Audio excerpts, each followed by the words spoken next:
Historique Express, une date, une archive, une actualité avec l'invité de genèvemonde.ch.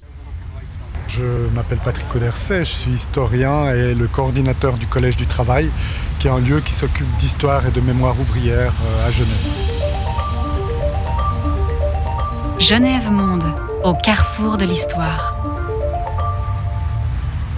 Là, on est à l'île Rousseau, au point de départ d'un itinéraire historique, mémoriel et artistique sur les saisonniers et saisonnières, qui a été lancé l'automne dernier et qui retrace l'histoire et la vie, les luttes autour du statut des saisonniers et saisonnières.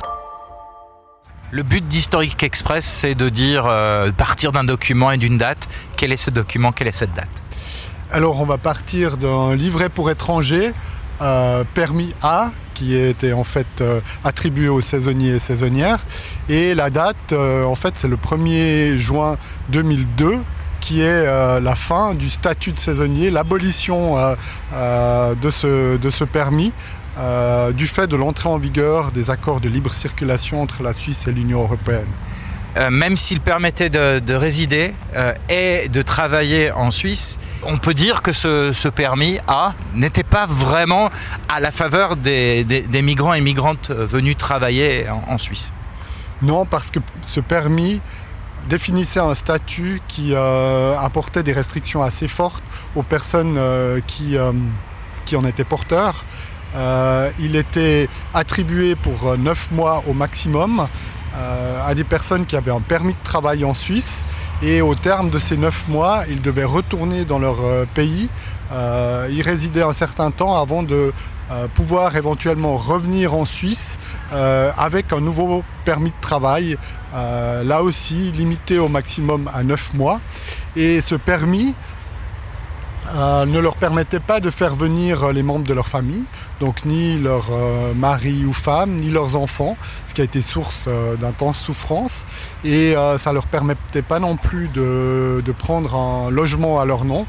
Et il y avait toute une série d'autres discriminations qui étaient assorties à ce statut.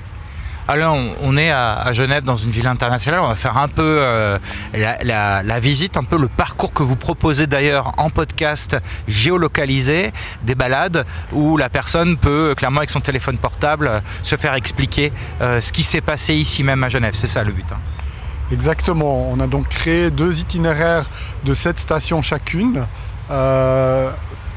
Où à chaque étape, en fait, on a un podcast de 5 à 7 minutes qui donne des explications sur une thématique liée au statut de saisonnier-saisonnière et qui fait écouter les voix de personnes qui étaient concernées par ce statut. Historique Express, une date, une archive, une actualité avec l'invité de genèvemonde.ch. Pourquoi on part d'ici, de l'île Rousseau ? Quel est le symbole ? Pourquoi vous avez choisi cet emplacement pour démarrer une des visites ?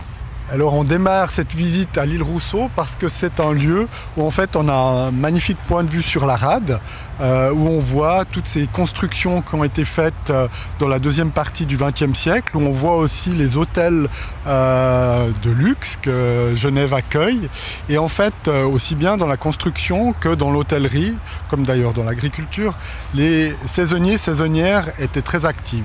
Après la Deuxième Guerre mondiale, en fait la Suisse a eu besoin de faire appel à de nombreux travailleurs étrangers pour répondre aux besoins de son économie, et ces travailleurs, parfois les travailleuses aussi, étaient assortis à ce statut de saisonnier. Et c'est la raison pour laquelle en fait on démarre de l'île Rousseau, parce que ça nous donne un peu un point de vue sur l'apport de ces saisonniers saisonnières, point de vue d'ailleurs que en fait dont on ne se rend pas compte, mais qui par cet itinéraire, par ces podcasts, permettent d'être mis en valeur, rappeler en fait que ces hommes et ces femmes ont contribué au développement de Genève. Mes chers petits-enfants, je vais vous raconter comment votre grand-mère d'origine slovène est arrivée en Suisse. Nous sommes arrivés à Genève en mai 1971.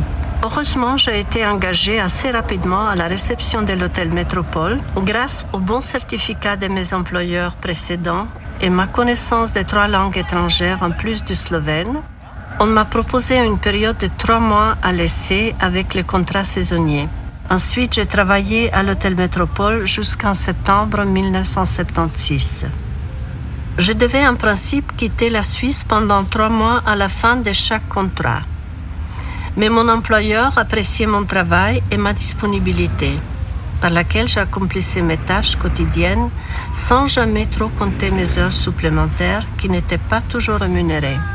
J'ai remplacé souvent des collègues malades et j'ai travaillé parfois sans congé durant des périodes prolongées, week-ends y compris, ce qui m'a permis d'éviter ces coupures obligatoires de 3 mois et de rester en Suisse sans interruption. Ironie du sort, le Métropole était la propriété de la ville de Genève alors que j'ai travaillé au noir 3 mois par an. Puis les 9 mois suivants avec un statut de saisonnier renouvelé chaque année comme si j'avais quitté le pays à chaque fois. Historique Express, 10 minutes d'histoire sur la Genève internationale. Patrick Auderset, on vient d'entendre ce témoignage qui est frappant, parce que ça veut dire que c'est ce qu'on expliquait avant, c'est que des personnes sont restées tout le temps, mais 3 mois au noir. Donc il y a eu clairement un arrangement avec la loi là.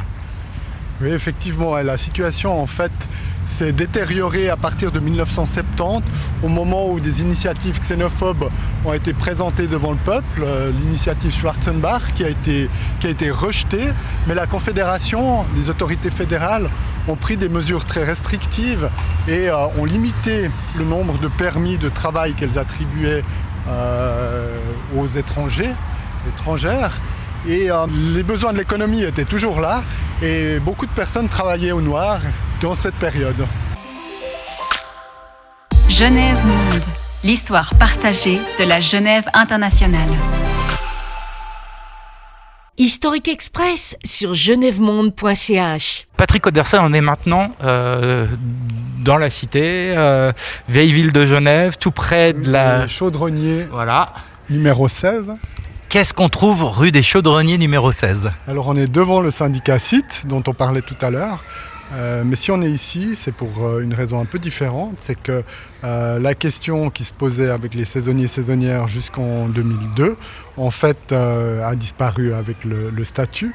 Mais les problèmes de discrimination, d'exploitation existent toujours. Et le syndicat CIT est un des syndicats qui s'est beaucoup engagé pour la défense des personnes sans papier, des personnes clandestines qui donc sont en Suisse, travaillent dans l'économie domestique souvent, mais n'ont pas d'autorisation de séjour.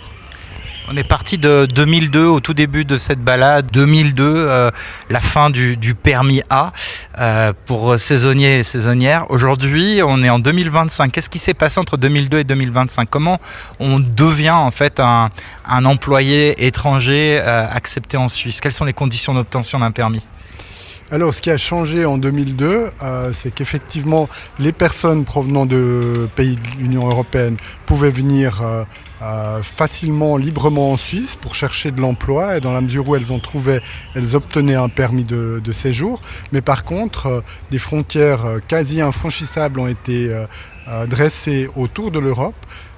Et à partir de là, il faut être un spécialiste vraiment très, très, très pointu pour pouvoir obtenir un permis de travail en Suisse. Et par contre, les personnes peu qualifiées qui viennent de pays hors Europe, qui viennent d'Amérique du Sud, qui viennent d'Asie du Sud-Est, n'ont aucune possibilité d'obtenir un permis et de légaliser une situation. Historique Express. Merci Patrick Auderset. On peut parler, juste pour terminer, de ces itinéraires, ces 2 itinéraires, c'est ça, en 7 étapes chacun ?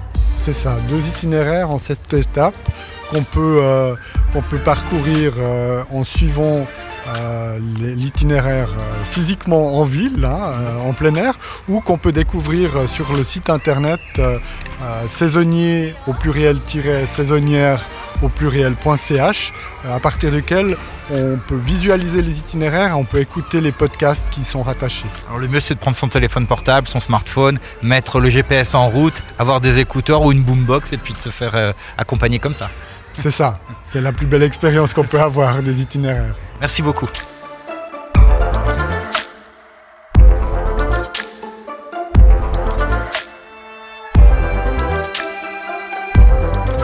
genèvemonde.ch